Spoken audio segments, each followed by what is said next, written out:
So welcome to our July 27th, 2021 Tiverton School Committee meeting, or I should say welcome back to the Tiverton High School Library.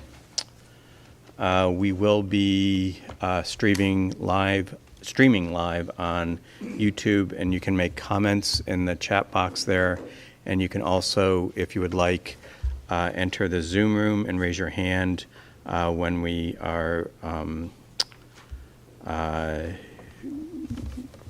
when the floor is open for public comment. So here we are. My dog is going to miss these meetings. He, however, has learned how to Zoom, so he may show up eventually anyway. So first, on item number 3, old business, we have the FY22 budget update. Dr. Sanchioni. Thank you, Dr. Larkin. I'm going to do a couple things this evening. I want to give you an update on the budget as far as ESSER funds go and so forth, and then we're going to give you the line item overview of that. So I'm going to start by bringing up some information you've seen repeatedly throughout the budget season. So Dave, if you can bring that up.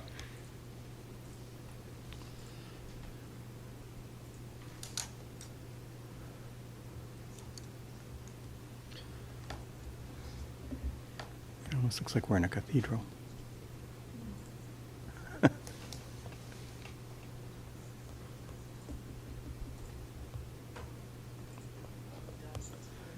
Yeah.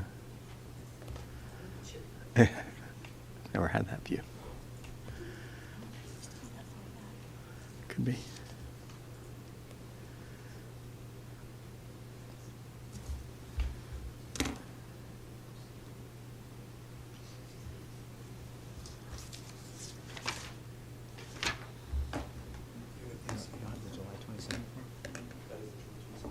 Oh, the date says the 13th.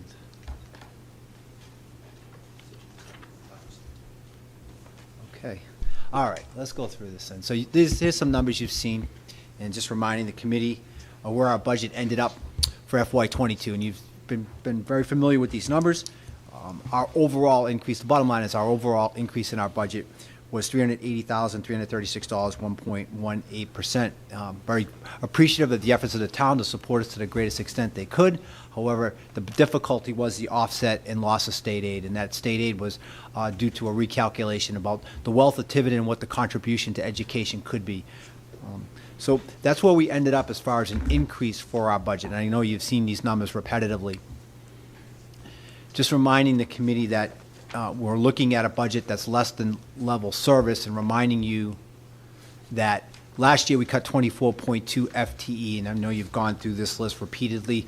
There's a lot of impact on our students with the loss of these positions that took place this year. So we'd asked for a $33.9 million budget, which again we called level service, no new staff, no new programs, just moving ahead everything that we did a year ago to this coming year.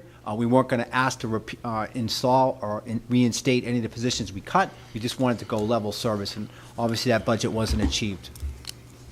So there's an impact on that, and that impact was a deficit of $1.4 million. If I use round numbers, it's actually close to $1.5 million. So I'm sharing with the committee now on the next slide how we're addressing that $1.5 million deficit. On the left side, you see our ESSER 2 grant, which was exactly $763,284.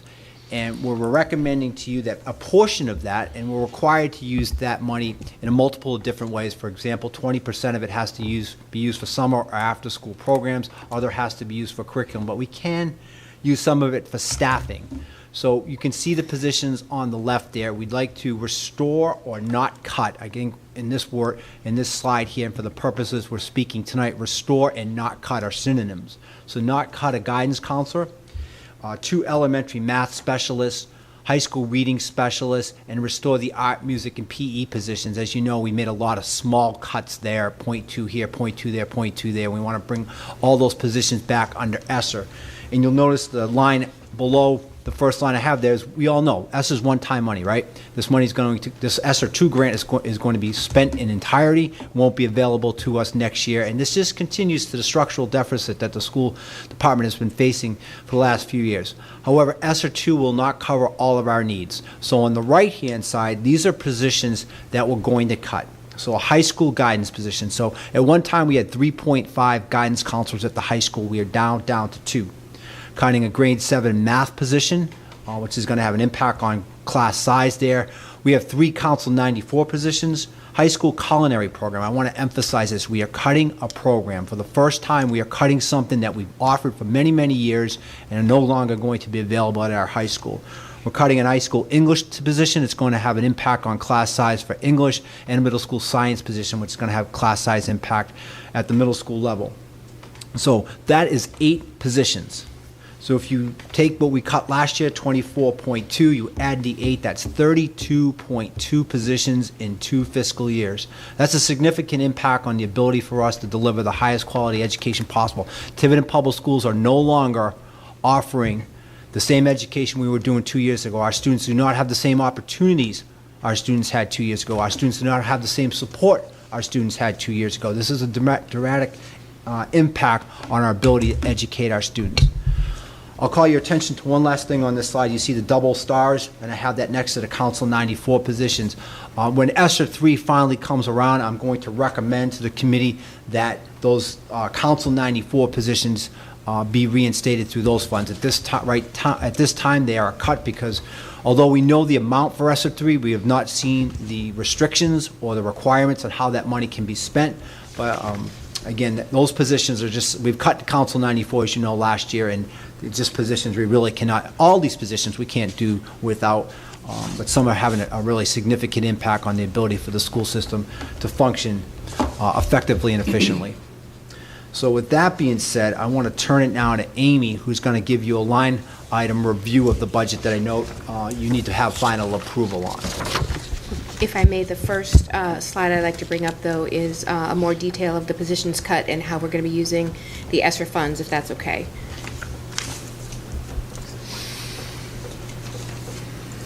Excuse me, before Amy does that, may I ask a couple of questions? Sure. The high school culinary arts program, by law, we have to have that program. If we don't run it, and we have students who are interested in taking it, we have to send them over to our vocational school, Rogers. So that impacts our budget somewhat because we have to add that money back in. Have you considered that? Well, we haven't had any transfers as a result of that yet. Okay. And certainly that's a position we had hoped to reinstate. Okay. And again, when we have a clearer picture of maybe ESSER 3, we can consider that. But again, I caution the committee, anything we reinstate, that money goes away in a year or two. And we're just we're going to put ourselves in the position we are now where our budget has a significant structural deficit. There's no money to backfill it. Your fund balance is gone. Medicaid money is gone. Where do you turn? Okay.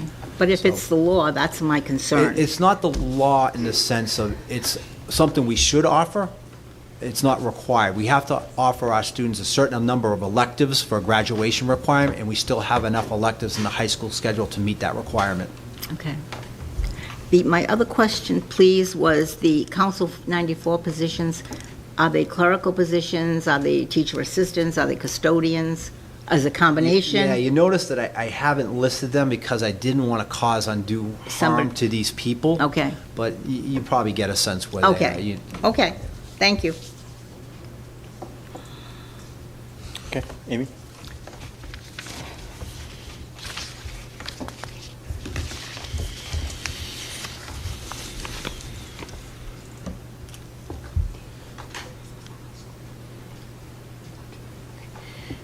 So as you can see, Mrs. Farnworth had asked me to detail the cuts that Dr. Secchione just mentioned. And so as you can see here at the top, each of those items that Dr. Secchione mentioned, you can see the specific salary and benefits associated with those cuts. That gets us to roughly $1.3 million.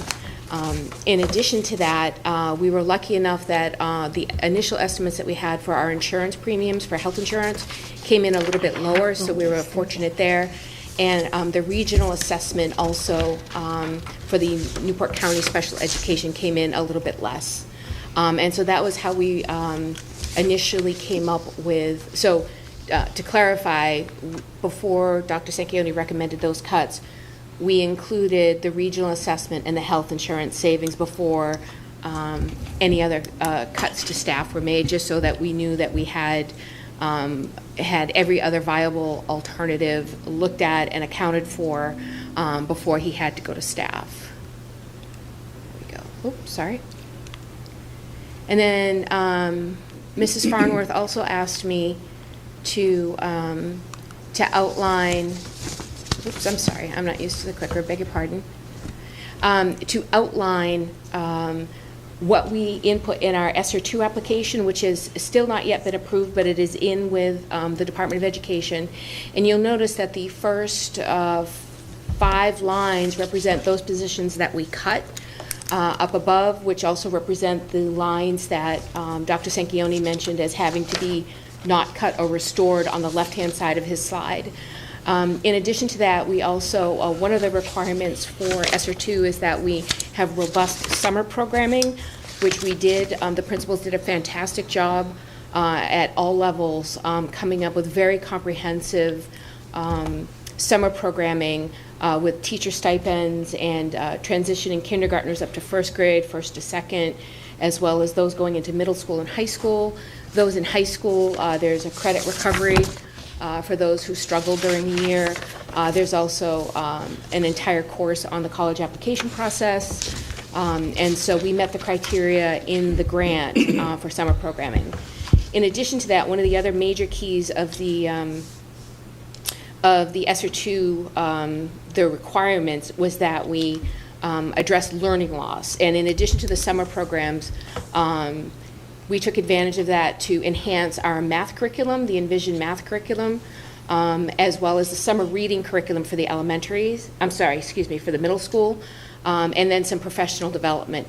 There is a small amount that RIDE is holding back, I believe that's to address the private school needs, and it was a 1% across the board from all districts. So there's the $763,284,000 and how it's spent. And as I said, the application is in with RIDE, and they are behind, not only because they have so many ESSER applications, they also have our FY22 CRP, our major grant applications in as well. So it's just a matter of time waiting for them to approve this. So before I continue on to the line item budget, I'm happy to answer any questions. Any questions from any of the committee members right now? Mrs. Farnworth? Dr. Larkin, if I could, before you go to questions. Yep. I just want to add a perspective for the committee. You know, I sit with all the school superintendents in the East Bay, right? And we all have these ESSER funds. And what you're doing right now is preserving what we already have. We're not adding really anything back to our school system. But, you know, I sit with the superintendents from Newport, Middletown, Portsmouth, and they're adding back guidance counselors. They're adding back extra counselors. They're adding back extra reading specialists, extra math specialists, because they have this money. They're not filling the gap that Tiverton is filling. And I just point that out. It's just another disadvantage that the system that our students are facing. When the money was designed to, as Ms. Roderick said, to fix learning loss, to deal with the emotional trauma of having the pandemic and all that, and we're not addressing that. I mean, we're just we're plugging back in programs we've already had. So just a perspective I think you should be aware of. Okay, thank you. Mrs. Farnworth? I don't have any questions, but I do want to publicly thank Amy because she put a number of slides together with basically 24 hours notice. And I do appreciate that. And I do think the committee is benefiting from having these numbers so that we can, take a look at exactly, I know Dr. Sanchioni on your PowerPoint, you're listing positions, but I don't think people really understand the mathematical impacts of those positions. So I do want to thank you for that. You're welcome. What I see here, though, is a continuing structural deficit of 560-ish thousand that we will once again be grappling with at the end of this fiscal year. Correct, for the positions that we are paying for Okay. with ESSER 2 funds. Okay, and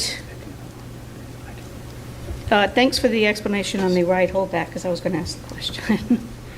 And I think that's all I have for questions on this. Thank you. You're welcome. Okay, Mr. Dakotas? Yeah, not so much a question, but my daughter's transitioning to second grade, and I just wanted to give some kudos to Cassett, Ms. Cardoza. She did a great job. I think they're finishing this week with the reading program, and she really is benefiting a lot from that. So just wanted to give a thank you more than anything. Okay. Mrs. Pavo? Have nothing, thank you. Ms. Palish? Diane, what was that money, the deficit?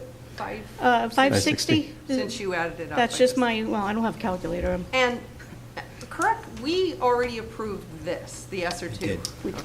Correct, Mrs. Farnworth just asked me to provide more No, detail. this is great, Amy. I just wanted to, because I was pretty sure we already had a Correct. prior meeting. Okay. It was sort of a logical segue. right.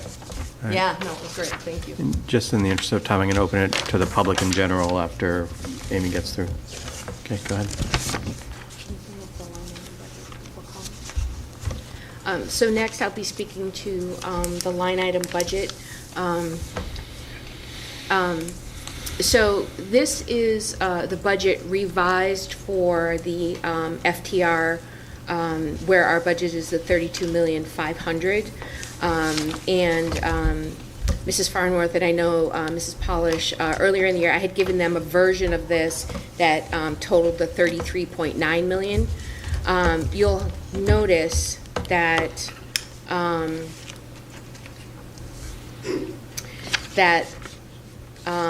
the main change in this to get to the 32 million are the change in salaries, which are for the cuts that we've discussed, as well as the associated benefits. If you go down to the benefits line,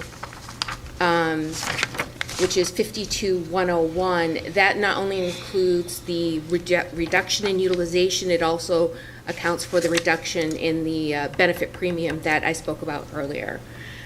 In addition to that, the other area that's changed, let's see if this keeps going, is the 55640, which is the Newport County Special Education.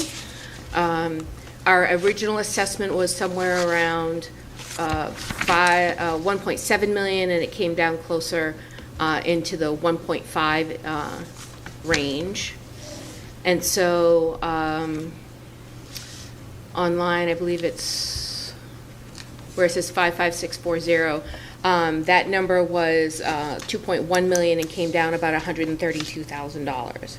Every other line has remained the same from the initial version of this that was presented at prior meetings. I'm happy to go through, I don't know if you want me to go through every line or if you've had a chance to review it and want to ask questions, but though it literally salaries, benefits, special education, health insurance specifically, and special education that has changed from the original. And if I go far enough down, you'll see, oops, too far. There's the 32,506. Dr. Larkin? Ms. Palish? Amy, so in the recommendation from Dr. Sanquioni, what's the structural deficit that's going to be built in here for the ESSER 3 if we use it for the positions, roughly? What I was So going to say, you would- I did not 1.4 million. calculate that for this meeting, but my estimates is like $2.5 million at least, because we are underfunded by 1.4 this year. We have another 500,000 that we spoke about that we are calculating into ESSER 2, and I'm sure, a buffer of 500,000, so between $2 and $2.5 million. And the ESSER 3 money is only 1.7. So I'm not sure I followed that. So if we're using ESSER 2, so we have a $1.4 million operational deficit. Mm-hmm. We're using ESSER 2 to And I guess that's what, like, exactly, Yeah. not the math, because some of those positions are going to be permanent cuts. So we are closing the budget deficit with some of those, or no? We are. Well, we are, With ESSER two funds, we are, but those positions, they have a lifespan of 1 year So- right now. So there were positions on the left hand of the screen, we're funding out of ESSER two. Positions on the right hand of the screen Are are gone. gone. okay, So then our structural deficit really is driven by the positions on the left hand of the screen. So both. And that's about Correct. 560. well, Right. but it depends on, yes, as far as mathematically, you're correct. If you're talking sort of an appropriate level service budget, that would be the 2 to 2.5 million, because we keep reducing every year, yet, you know, the unions hopefully at some point are going to be getting another raise, things like Well, that. You yeah. know, so over time, it's going to quickly go back up. Yeah, I guess my. Steps my- and lanes, yes, Yeah, I but we guess my can't speak to question what was happens really with just- contract negotiations. We are where we are. Yeah. This is our budget. It's 32 and a half. So 560 for the ESSER two. How much for the ESSER three that you're recommending that we use one-time funds Those three for? positions probably come in at 150 to Yeah. 200,000. Yep. If you put benefits Right, with and it. Yeah. I totally get your point about the level service budget, but that's gone. Gone, right. So what we're saying is if we use ESSER two and ESSER three, we have over 700,000 that we'll have to deal with just right off the Structural, bat. Correct, right. correct. Thank you. Yes. That's what I was trying So- to wrap my head around. So using ESSER two for those left side of the screen positions creates a structural deficit for the next fiscal year, or those positions get cut, Correct, right? correct. Correct. Yes. So anything we fund out of ESSER is a structural deficit for the next Yeah, fiscal and year. so that's where I was Right. trying to, so yeah, it's roughly, it's a little over 700,000. Which by, so every 320, so 1% of our budget is $320,000. So that's a 2% structural deficit without kind of trying to account for how much of that is local levy and how much of that is state aid. Right, and That's always a good way to, at least for me, that's always a good way to think of it, is that, and you we talk are- about $300,000, you're talking about 1% of our budget. And we approved the ESSER too, but You did. I am concerned about building that structural deficit even Yeah, higher. Rightfully so. Yeah, we're going to have to take a hard look at ESSER three and see how we can extend it out. And I think the committee has to like really Right. think about, do we want to make that even worse? right.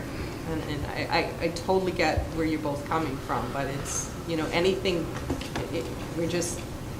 we're not, I mean, I guess to Amy's point, we're no longer have a level service, so we dug out half of it Correct, Okay. by Although, laying off 33 people.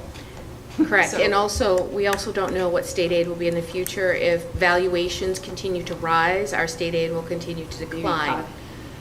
So, and again, they go back 3 years from the prior December. But as we know, at least in the last several years, that valuations in general have gone up, at least the market values, and I'm making a big presumption that valuations have gone up as well. So as mathematically, the town of Tiverton is perceived to be able to afford more towards education from the local level, the state get aid will less be from the state. reduced, yes. Right. So, and we don't know yet if ESSER two is going to be going to have further restrictions that would even prohibit us from, ESSER 3. or ESSER ESSER three. three, I'm sorry, thank you. Amy. We haven't seen the regulations yet. So we're assuming right now that they would allow that. All right. Thank you. From the RIASBO contingent, it's expected that guidance and application will drop sometime in early September at best. So, That's helpful. right. All right, thank you, Dr. Lucken. Okay. And I have one more slide, if that's Yeah, okay. why don't you continue, and then we can open it more to general So the discussion. last point I'd like to make, so one of the questions within the detailed line item budget was the swing in that 55640. In 2019, it's 395,000, but in 2020, in 2020, it was 395,000, but in FY21, it was budgeted at over $2 million. And for FY21, so the reason for that is the regional assessment that we pay to Newport County for their special ed services, we pay to Newport County Special Ed Program in a lump sum 4 times a year. And then at the end of the year, we get a journal entry from them to then take that one lump sum and spread it out across all the different object codes that are appropriate, because we're required to report to the state by object code and not just, you know, a $2 million or $1.5 million in that one sort of purchase service line. So I wanted to say that for FY20, I have not yet received the allocation from the region for FY21, so I have not been able to do that.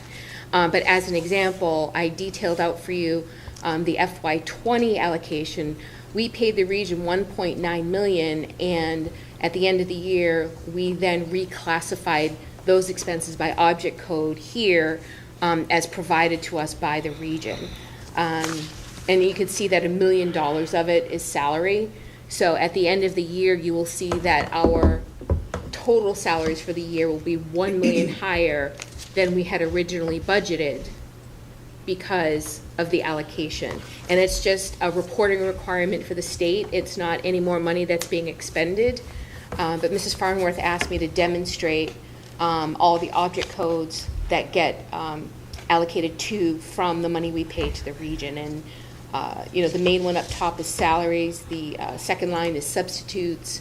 We also have like personal care assistants. We have all sorts of things in there, and it goes across the gamut, and you can see there it's the 1.9 million. Would it be possible, just for purposes of our budget, to take what they did in FY20 and just use the percentage of each code and just explode it out for purposes of estimates? So we're kind of doing apples and apples, you know what I mean?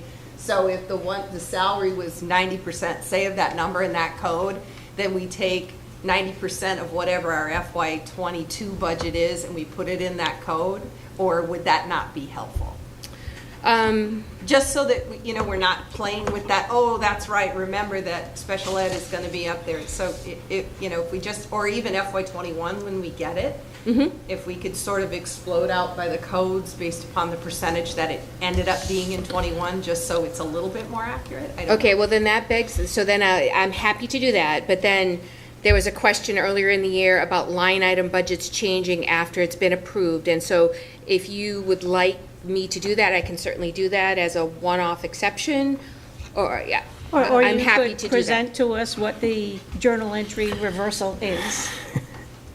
Whatever's easiest. Okay. I mean, if I it's can- easier for you Easiest? just to explain it. I know.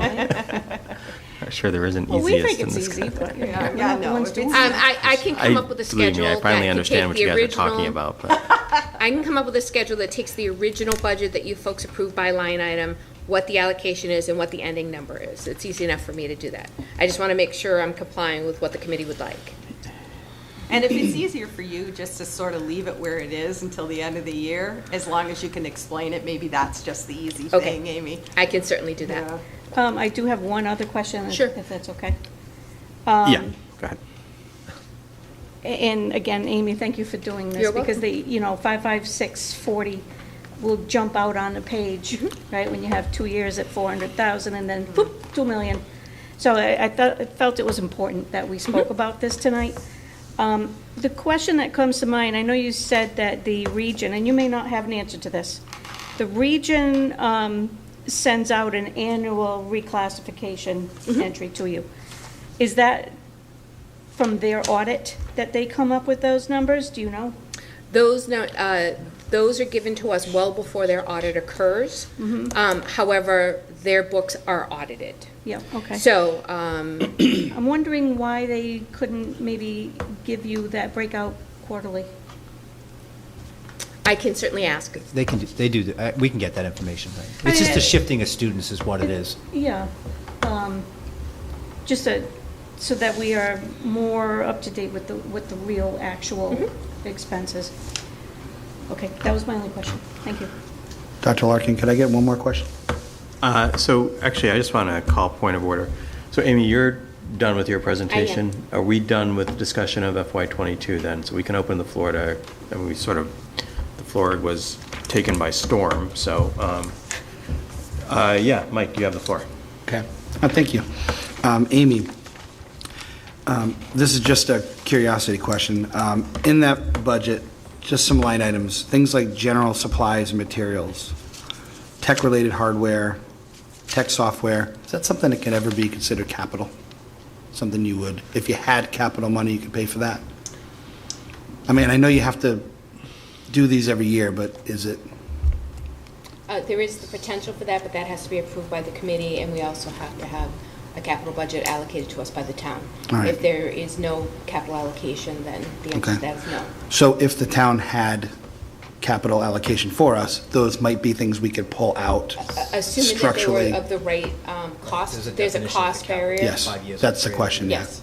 Okay, There's certain things. okay. All right, thank you. You're welcome. Anything else, Mike? No, thank you. Ms. Pavo?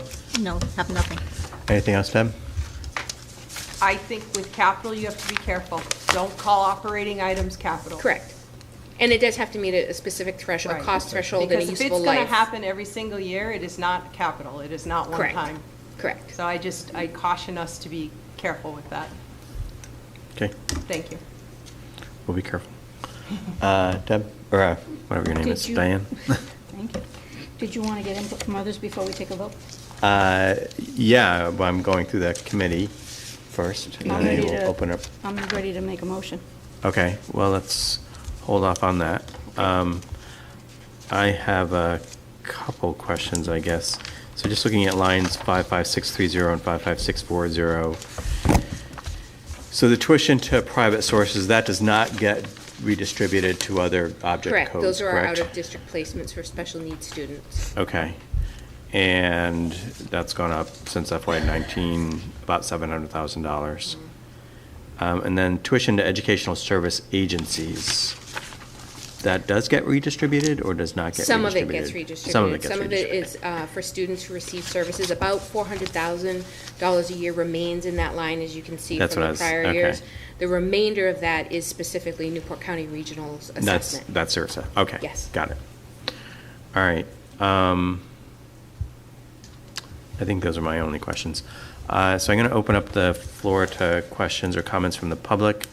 First, I'm going to turn to Mr. Cannavale. Anyone in the Zoom room who would like to speak? Anyone on YouTube who would like to make a comment? Okay, I'm going to open it up to the members of the public present. Please come to the podium and state your name and address. And come on up. Name, address, and whatever question or comment you would like to make. First of all, I just moved into the town. I attended the town council meeting last night, so they can tell you I'm active in these areas. Okay? So you're gonna have to sort of put up with me once in a while. My name's John Quirk. I live at 1974 Crandall Road. Okay. I gave the whole address last night. I was told I didn't need to do that, which I understand, but I'll leave it there. I had a couple of questions. The first is, and understand I'm new to the town. What does it cost for your sports program here, if you have a cost to your sports program? Amy? It is a cost. About $400,000.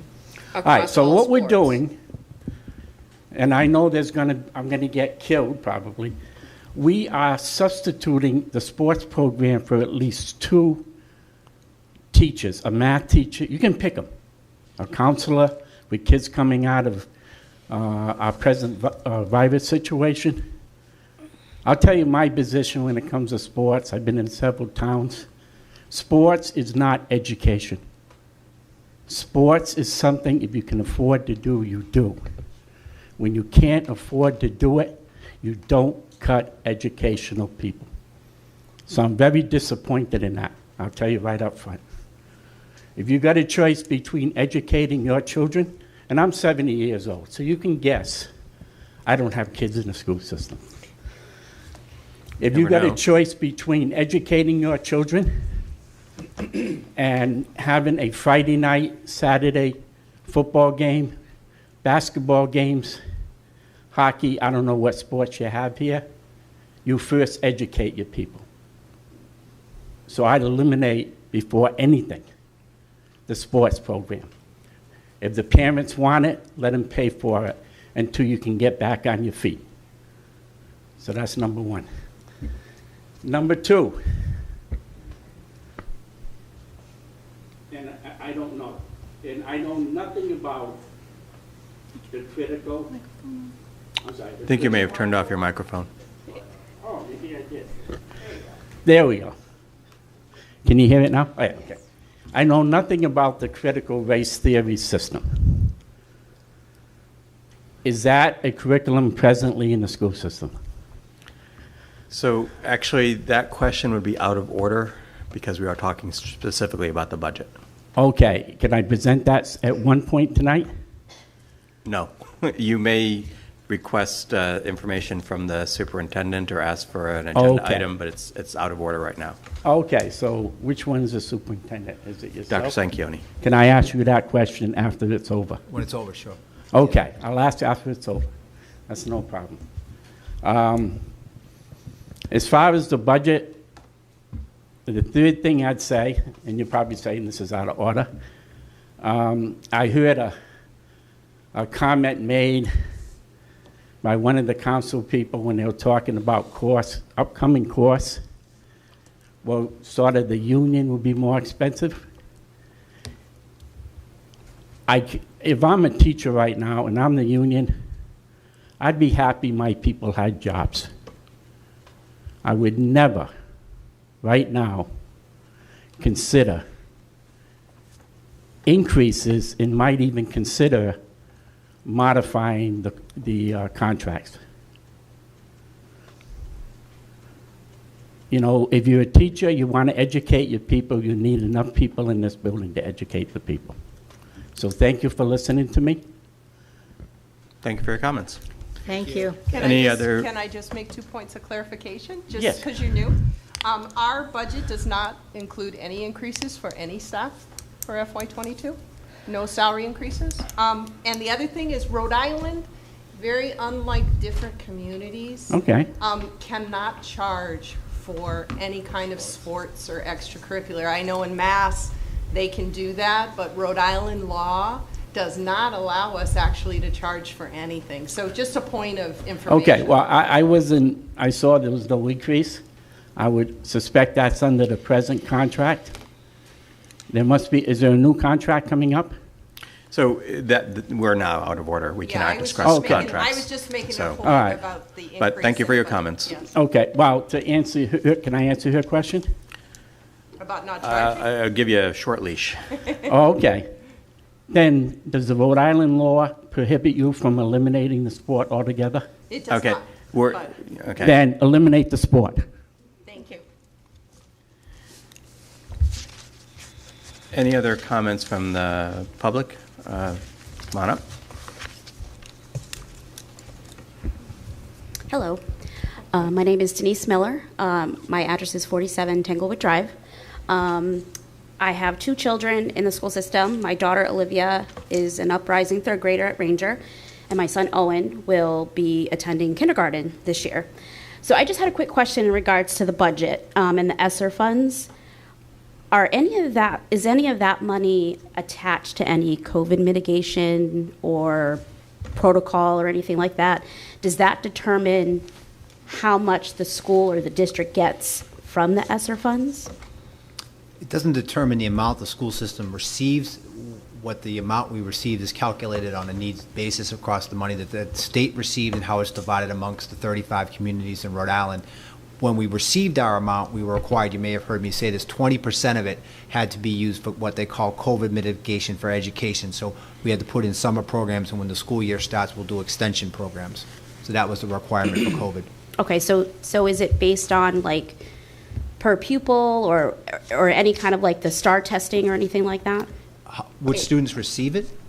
I guess like the money that's Oh, no. allocated for the It's- district. It's based on the Title I percentages. So across the state, whatever a district receives for Title I as a percentage of the total, that same percentage was applied to the whole pot of Okay. ESSER Title II dollars. monies. Okay, And can you define Title I just for anyone? Title I is a federal grant that's aimed to assist children who need targeted assistance. Right, okay.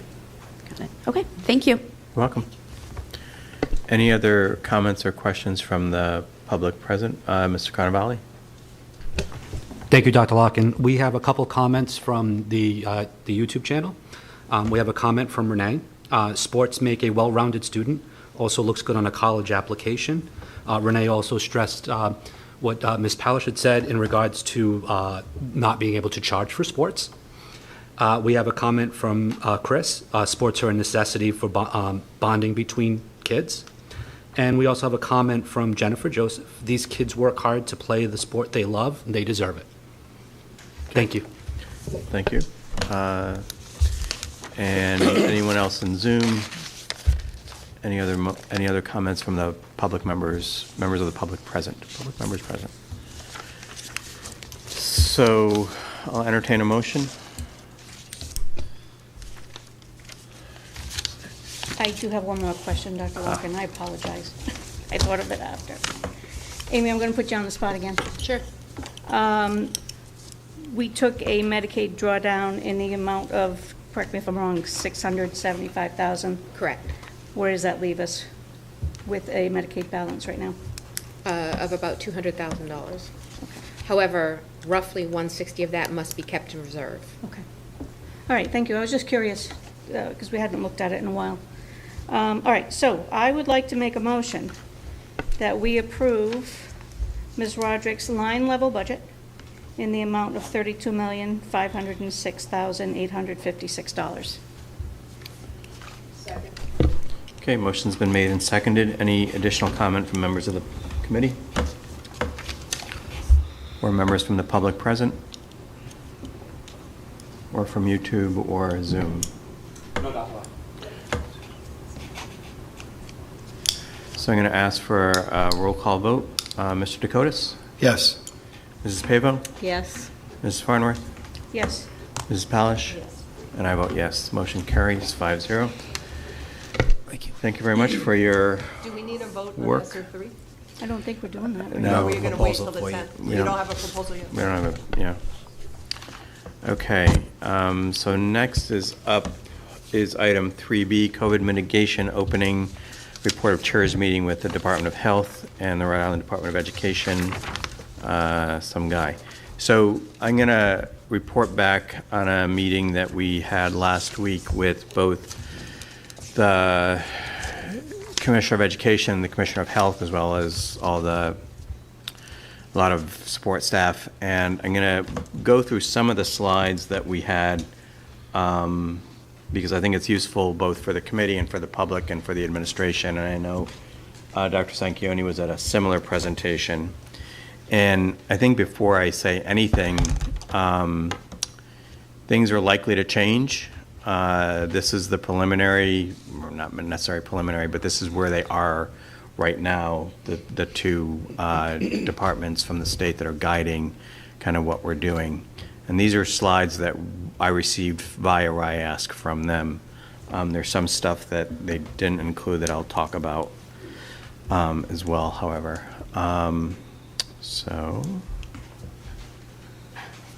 And I'm going to skip some of the slides. That is, if I figure out how to work this. Click right. But I want to, wanted to, give the information both to the public, if they can, if they want to view this later on when we're, when it's recorded, and also to the committee members.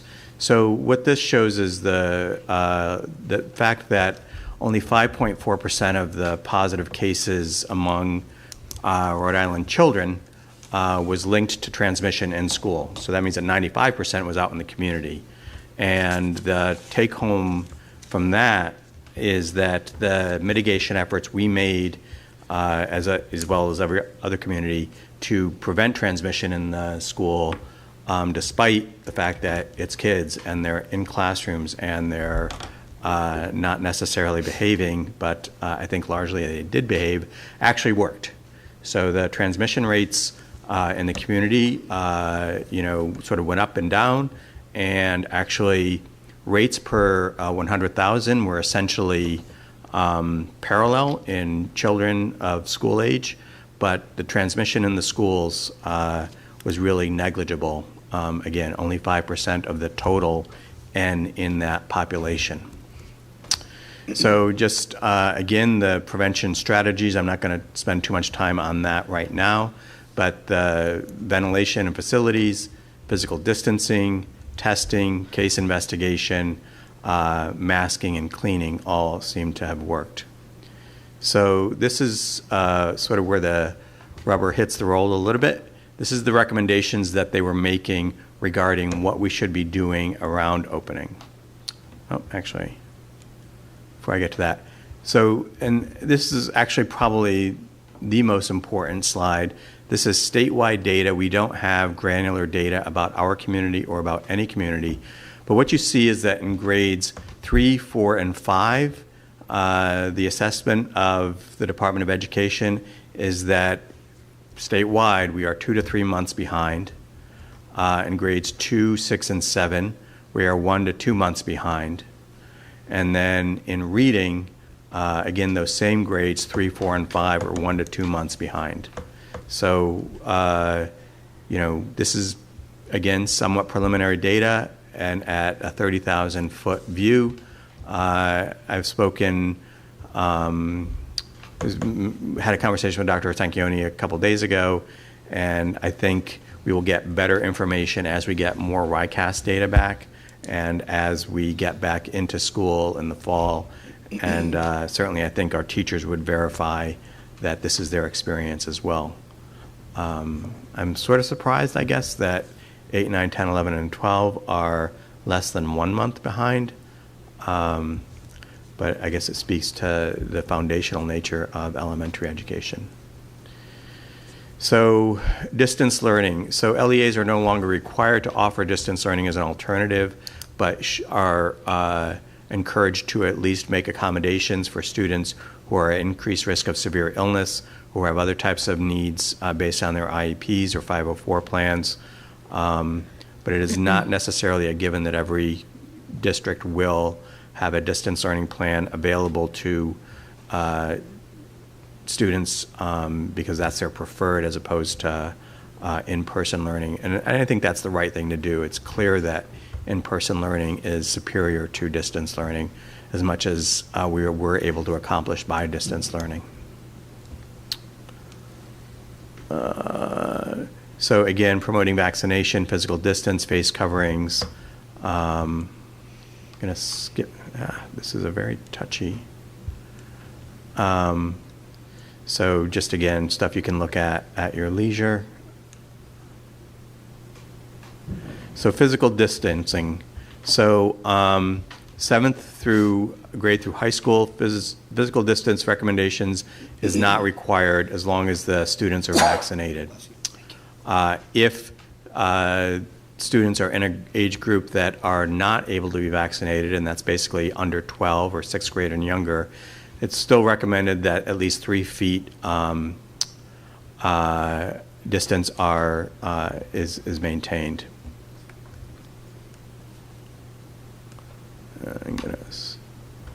So masking, and this is sort of something that is, I think, on a lot of people's minds. So outdoors, if the student is fully vaccinated, masks are not required, and if they are unvaccinated, masks are still not required. So if you're outdoors in the free air, hopefully playing a sport, then you are not required to have a mask. Indoors, if you are fully vaccinated, masks are not required. If you are unvaccinated, masks are not required but strongly recommended. That has to be parsed. What does that mean? The way I understood it, and I actually asked this question specifically of both commissioners, was that because the emergency declaration has expired, neither department has the capacity to mandate the masking of children who have not yet been vaccinated. If the presumption was that if they could mandate it, they would, but they don't have that authority. And so their recommendation is that it is strongly recommended. The latest on vaccination for children under the age of 12 right now is that I believe that Moderna and Pfizer will both receive emergency use authorization probably in November and December, maybe as late as January. So I would be optimistic that the children under the age of 12 will be able to receive vaccination, but probably not until then. And the strong recommendation is that they be masked while indoors in school. I'll also point out that the American Academy of Pediatrics has recommended that all students be masked while in school. I'm not going to comment on sort of whether I agree with that or not. I'm just saying that a pretty well-respected, pretty credible source has recommended that everyone be masked indoors in school. And I believe the CDC is changing its guidance today. I have not yet had the opportunity to really look at what Dr. Walensky is saying.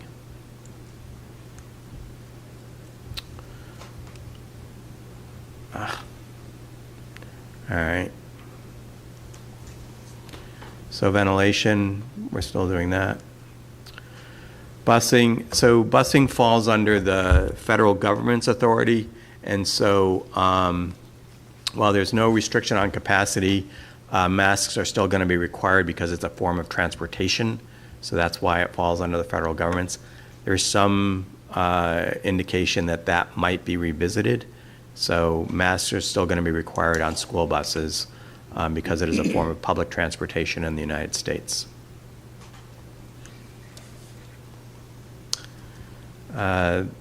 Again, continuing with our mitigation of cleaning, disinfecting, and hand washing.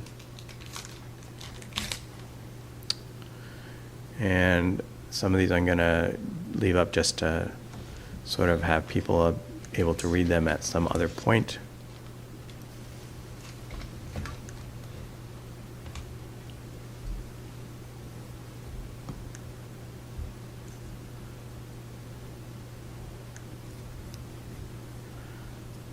And this is all about testing.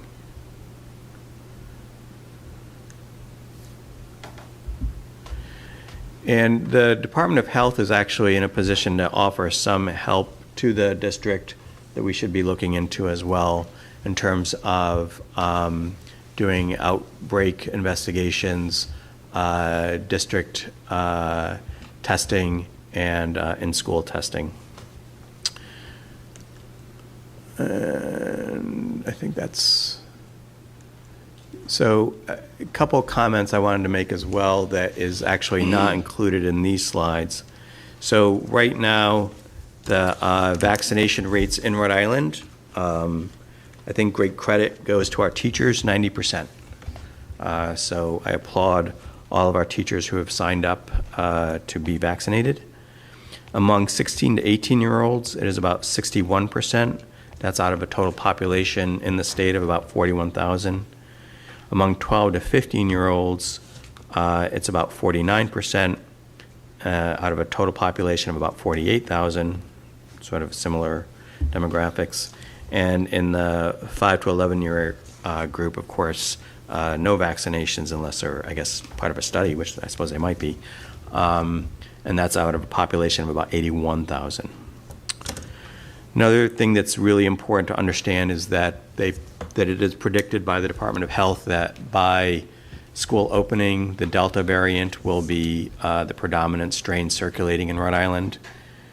The reason why that's important, among other things, is that the transmissibility is much higher. And so that for every single infection, you're likely to see 6 to 7 new infections. So if there is an outbreak in the school, it will drive community transmission as well. And then lastly, they did modeling, which I probably shouldn't, I don't know, maybe I shouldn't say it, but because they didn't give me those slides, but I took notes. And I don't know if they wanted it for public consumption, but they thought that with 0% mitigation, so if we do nothing to try and prevent transmission within the schools, that not only would you increase school and community transmission, but you would probably see 66,000 new cases of COVID in Rhode Island by October 2nd. And that with 75% mitigation, it'd be more like 1,500. So these mitigation efforts really worked last year, and I think it behooves us to understand them and decide what to do for our district when we open in the fall. So I am happy to take questions, or if I'll open the floor to, I guess, comments as well from the committee first. Mr. Dakotas, I'll call on you first. I don't have anything. I appreciate you sharing that with us. I think today's news from the CDC is concerning. So, as you said, I think we're going to see a lot of changes. So, I'm sure this topic will be on the agenda quite frequently. Okay. Mrs. Pava? I just have a comment. I hope that everyone is listening to the information Dr. Larkin provided us with, and that parents, citizens take it very seriously, because it is very serious. When not done, COVID is not done with us yet. So I hope everyone takes this very seriously. That's all. Okay. Mrs. Palish? Just the modeling? Your- Just the modeling? So if we do nothing, 66,000 as just all across the state, all ages type of? No, that's in schools. So. Oh, so that would only and I be was schools. Okay. trying to find an absolute number for the. But that's that's pretty dramatic, 66,000 Yes. in schools versus 1,500. Correct. Okay, thank you. Right. And I was trying to find out what the absolute number was of cases that were attributable to schools in the school-age population, to date. And I could not find that number. If you look at graphs or, sort of curves, the transmissibility was still lower among children, but paralleled transmissibility in older age groups. And it was still measurable and significant. How many, that 5%, what is that 5% of? I'm not sure. I couldn't find a good number. But the modeling that they presented to us was that within the school-age population in Rhode Island, with no mitigation efforts from the start of school to October 2nd, was you would have approximately 66,000 sort of new cases, because you basically opened up an incubator. And the reason that 5% was 5% because we were doing so many things, or actually we weren't, the children were doing it and the teachers were doing it. We're doing those things to try and prevent transmission. And again, the mask that you wear protects other people. It's something you should be doing for other people. It does actually give some protection to yourself, but it's mostly an issue of preventing transmission from you as an index case to someone else. Mrs. Farnworth? Question for Dr. Sanquioni. I know in this last school year, there were copious amounts of plexiglass in our schools. Do you intend to reinstitute that this year? As we sit here today, and as Dr. Larkin said, a lot of things can change between now and then. If we were to open today, I would keep the plexiglass in place. It is still in place. Okay. Thank you. And I do believe that we will be, Dr. Larkin, you've indicated that we'll be talking about this frequently, I know, at our next meeting. I think, my view is we should be talking about this at every meeting from now until, I guess, next June. Hopefully, maybe we'll get a break.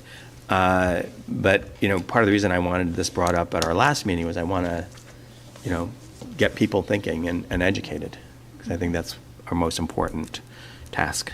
And I know Dr. Sanquioni is working on a policy for us to discuss and review for first reading at our August 10th meeting. That's still on track, and I have to assume that in the next 2 weeks, there's even potential for change in that policy. So it's as it's been since the start, a fluid situation. For sure. Thank you, Dr. Larkin. That was good. Sure. So I'm going to open up the floor to questions or comments from the public. I'll go to members present in person first. Anyone?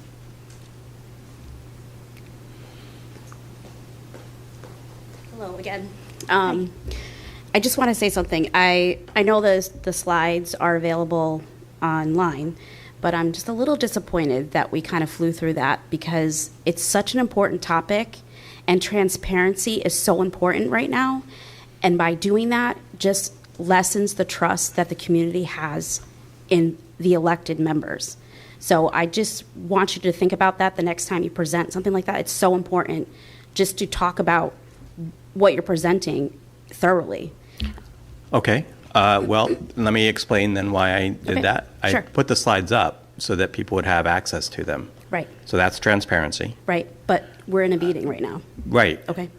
The presentation probably would have taken an hour and a half. And so I wanted to give the information to people, but also recognize that we were trying to accomplish other business. I understand. So- I'm just saying, just like you said, it's a very important topic. A lot of parents are talking about it out in the community. Right. And so I'm just saying, like, flying through slides that you don't think are important might be important to It's not that it's not that I'm saying that the slides are not important. What I'm doing is I'm giving you the information via Right. the slides. You're giving us Cliff Notes version, basically. I'm Right. trying to narrate through the slides to sort of help everybody understand, I think, yeah, the most important points. But the reason I had the slides presented was so that people could look at them, and if they have other questions. No, I understand that. We'll I'm just continue that Just for discussion. food for thought, that's all. That's all I'm saying. So, thank you. And I wonder if, could we, sort of send an email out letting people know where they're available? I guess, Dave, on a website so that, they could go. And maybe it's to some point, Jerry, maybe you give a longer sort of tech talk where we can videotape you. And because this is a school committee meeting and we are trying to get through business. But, to that point, maybe, let people know it's available, go look at them, and maybe you could do a little video, a little bit longer video of, or maybe even Dr. Sanchioni and you could do just a workshop with just that and just have people, we're going to 6 to 7, we're available for questions. So just ideas. Just a preview, like last summer when we. Yeah. So we have one scheduled for August 25th. Dr. Larkin, is there anywhere parents could go? And your microphone's off. Thank you. The Department of Health, maybe, where they can get this information, can see slides that are similar to what you've presented this evening? I would have to look at their website and poke Yeah. around in a little bit more. It's more likely to be on the Department of Education. Okay. And I don't know if they posted these slides, but that is, again, why I was trying to make them available without Right. necessarily going through every detail of them. Okay, thank you. Any other questions or comments from the public? Yep. This may be helpful or not. I do a lot of training, a lot of teaching. I'm an OSHA trainer. I would never do a slideshow and not have in hard print those slides available to my class. So you may want to consider 1, 2, 3, I think there was 5, 6 people here tonight and 2 on the Zoom that you could get to them. Any slides I would print and have available to the people in the audience. I could be wrong, but that's what I would do as a teacher. So I guess I completely failed in my... I'm not trying to say you failed, I'm trying to help. Well, these are school committee meetings, first and foremost. Like, we are having a school committee meeting. It is for the school to do the business, the elected I officials. understand that. But And all of this stuff is available online. It is available for people to link to get, to print, but point taken, that it, have some hard copy stuff. Hard that's copies available, Yep. so the woman would have them and have available to the information that she was asking for. And just be sitting perhaps at the end of the table. In our defense, this is the first in-person meeting we've had in 15 months. I'm not trying to cause blame here. You think I'm going after you. I think it's a helpful comment, and I do think we used to have stuff that we would sit out, but we are not. I'm trying to be helpful. No, you both were very helpful. Thank you. Thank you. Thank you. Thank you. Are there any questions or comments from Zoom or YouTube? Mr. Cannavale? Yes, Dr. Locken. We have a question from Chris M. Are kids who have recovered from COVID considered vaccinated? No, not by the Department of Health's or Department of Education's definition. Thank you. We have another question from Jessica Perry. What efforts will Tiverton be taking, as it sounds like masks can't be required? Masks can be required by the local educational authority. So that's what the LEA or the school district means. What the Department of Education was trying to make clear is that the department cannot require them. They are urging every district to require them. So they are, they no longer have the authority because of the expiration of the emergency declaration. But if they had that authority, they would. And so they are encouraging every school district to require masks. Thank you. And we have one more question from Jennifer Joseph. Have the numbers in elementary age students increased drastically since being unmasked in summer sports? No. And again, this is part of the reason why the recommendations for outdoors are that, in general, children can be unmasked during sports or whatever else they may be doing. Because, we have learned a lot about COVID, probably, more rapidly than anything else I can think of in the last 18 months. One thing that is clear, close contact in household settings drives transmission. Masks work. Distancing works. Ventilation works. Being outdoors works. Surfaces are not that huge a risk. That could change with variants as they evolve. As far as I know, the Delta variant is not different in that regard. But, and the numbers in Rhode Island are quite small right now. And again, rates in children of school age are lower than rates in older adults. The concern is that when we return to school, if we return unmasked, is that with the new variant, which we expect to be the predominant variant in Rhode Island at the start of school, is that you have now changed several important dynamics in the epidemic. You have taken away one of the mitigating factors. You've introduced a more easily transmissible variant, and you have brought kids back into school when they have not been in school for the last, month and a half now, at a time when vaccination rates are increasing and the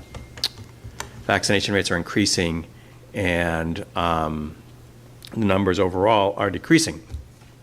The issue, though, is that you are taking a pool of people under the age of 12 who are not vaccinated, who are not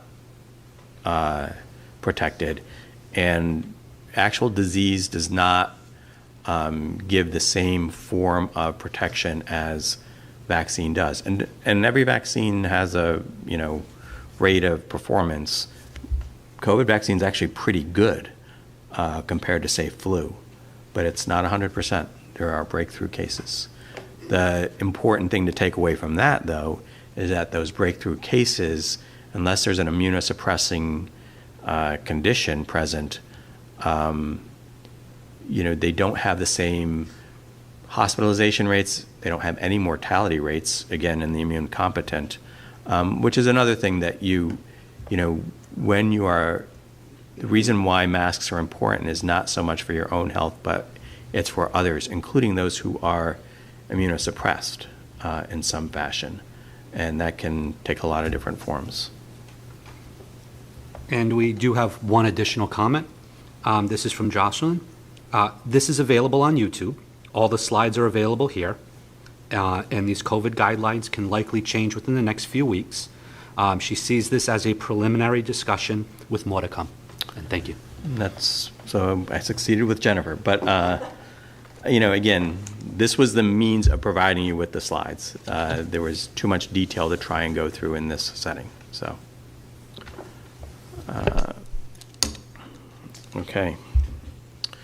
So next is item 3C, format and COVID precautions for school committee meetings. That's also mine. Maybe I'll come to regret it.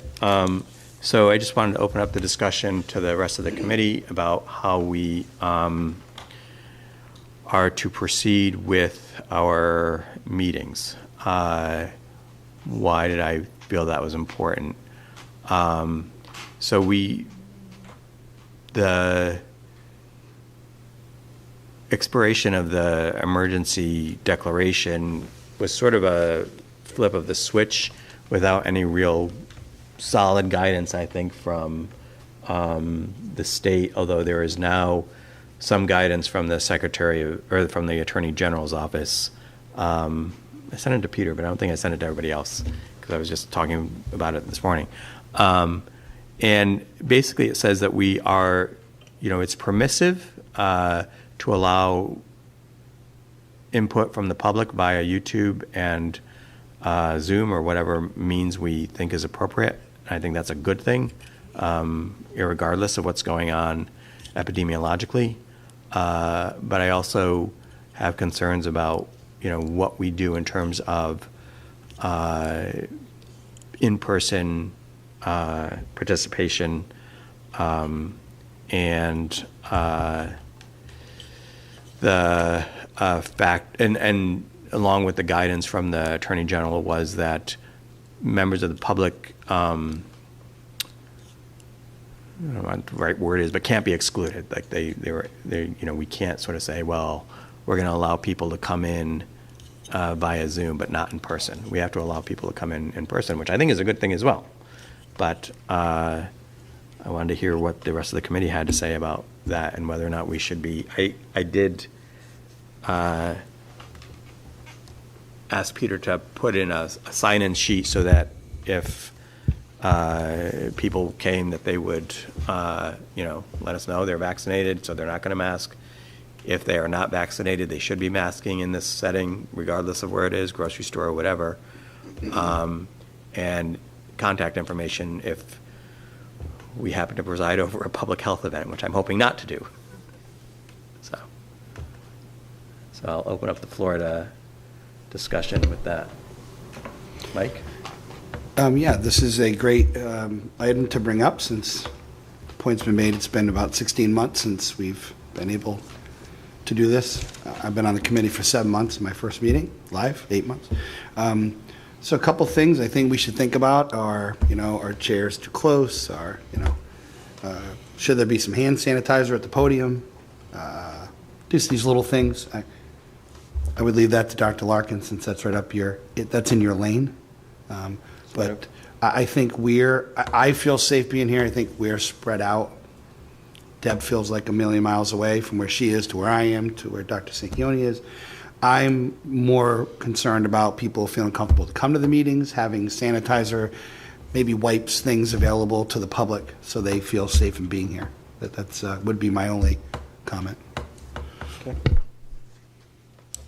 Elaine, anything? Mic's off. Doesn't matter. I'm very loud. I feel safe now. I'm not going to say that when we have students in this building all of the time, I will feel that way. I just think more people, more chance or opportunity to pick up germs. We'll see. We'll see how it works out. We'll see how the variant goes, you know. It is nice to be here. It's nice to be in person, to see one another, to have people in the audience listening to us and sharing concerns. I do like that a lot. I miss that personal touch of being here. Okay. Ms. Farnworth? She misses her microphone, too. I what? She misses her microphone as well. You know, I just have one question, because I like the idea of flexibility. I Yep. like that we can have an in-person audience. I like that we can have some folks on Zoom, and I also like that we have someone monitoring the YouTube channel for comments. If there's one thing that the pandemic has actually given us is, I think, increased engagement by families of young children who just can't get here. Yeah. You know, but they can log into YouTube for a little while and watch and participate. We've seen it. But my only hesitation on continuing this type of practice, as long as it's available to us, is there a cost associated with it? No, No. there's no cost. We own the Zoom channel now. That was part of our tech, and everything else is just standard operating. Cool. Then I would be a big proponent for continuing this format. I would, however, like us to consider, if we have an agenda item that potentially will draw a large audience, that we reconsider where we meet for that meeting only and put us in the auditorium to allow for separation of audience members. Okay. Deb? I would echo Mike's comments about the distance. That was one of my first thoughts. My question, and I haven't seen the Attorney General's guidance, do the committee members, to Elaine's point, have the option to be hybrid, or we must be No. in person? Okay. So one of the, I suspect that may come, that flexibility may come. It But might. right now, it is not. Okay. and I'm going to try and send it to you right now. I But just was thinking of, Elaine's comment that when the building starts getting fuller, and so right now, we are going to be in person, but she's right. We're very well distanced, but Mike's point is taken. Are the administrators going to always be It's just, remote? unless the school committee requests that they're here, I instructed the principals to go Zoom. It just, there's not enough space in here, and I think it makes it easier for all So of if you have us. something where we'll need them, then you'll Yeah. have them socially distanced, they'll be here, or they'll be in another room and come in and go, but, okay, but that's going to be something we're going to maintain at least for now. For now, and I think it works well. Okay. So- Hi, everyone. I have been neglecting the administrators. Any comment? And I, like Diane, love the hybrid. I think the engagement all across the board for not only school committees, but for just in general, has been one of the great benefits of doing things via Zoom, via, using technology to get people engaged has been great. Yep. Any questions or comments from YouTube or Zoom? Yes, we do. So we have a comment from Erica. I encourage you to continue live broadcasts on YouTube. It is really beneficial to family schedules to be able to stay involved and informed in between busy schedules. And we have a comment from Jocelyn. The live broadcast has been so helpful for engagement. And we just hit the max. We're at 42, which was the highest point we've hit this evening for viewers on the YouTube channel. Thank you. Okay, great. And any questions or comments from members of the public in person? Nope. Okay. Any from our administrators? I've been kind of looking at you guys every once in a while, but forgetting almost that you were there. I'm sorry. There you are. No, shaking your heads. Okay. You miss having to come here, don't you, administrators? Yeah. Everybody say yes. So I guess my view is there are three things that are really important. One is that we determine what the capacity of this room is so that we can maintain 3 feet, and therefore then, and I don't know, Peter? Sorry. Ms. Roderick. If you, yeah, if you can ask Mr. Mendes or the appropriate person to sort of lay out the room to sort of see how many people we could fit in here if we had public, members of the public in person, in maintaining at least a 3-foot distance. Maybe we have to change the configuration. Yeah. Well, Dave and I actually changed this configuration tonight, so we were kind of all close together. I think this works for us in terms of the distancing. And then I would encourage that we maintain a sign-in sheet so that we Right, I can, think that's an excellent idea. and that people, mask if they're unmasked or mask if they're unvaccinated, and sort of give us their contact information if something happens. Do you think we need to write policy about that, or can we just? No? Okay. Procedure. All right. Where are we? Any other comments from members of the school committee, public, or online, or administrators? We do have one more comment Okay. from Miss Sally Black. It was wonderful to be at THS. Nice seeing everybody. Nice seeing you too, Casali. All right. We are up to item 3D, updated school calendar, first day of school for 2021-2022. Mr. Dakotas. Okay, thank you, Mr. Larkin, Dr. Larkin. So at our last meeting, one of the agenda items for people maybe that are here in the public or are watching online was to bring up we had someone speak about Rosh Hashanah, and we did have a vote to give that as a day off. And we voted to make Friday, September 3rd, the first day of school. I had made a comment that I thought that would probably not go over particularly well, but, and I asked to vote last on that, which I appreciated that Dr. Larkin did. And after the meeting, I think there was some immediate feedback to the Tiverton Middle School Facebook page, PTO page. And it was pretty busy, a lot of comments. I'd venture to say there was 100 comments maybe. There was some other comments I was seeing. I was getting some phone calls, getting some emails, text messages, and I started just to do some research on what other schools were doing. So I would like to make a motion to the committee to put this item back up for reconsideration, at least for discussion. So I'd like to make a motion to reconsider the first day of school, which is right now Friday, September 3rd. Okay.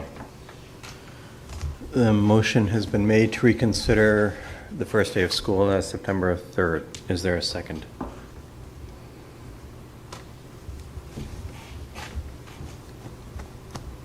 Is there a second? Is there a second? All right, as chair, I will second, although I don't feel it's in our interest or our students' or families' interest, more importantly, to change the date. I'll second it for purposes of discussion. I'll open up discussion to the public. Is there anyone who is present in person who would like to comment?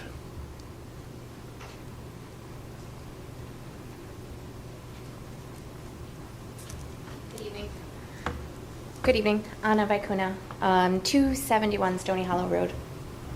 I watched the meeting via YouTube, so I saw the discussion, and I think that the committee was faced with a very difficult discussion about the first day of school. There was no good decision to be made, whether the first day of school remained the same or whether it was changed.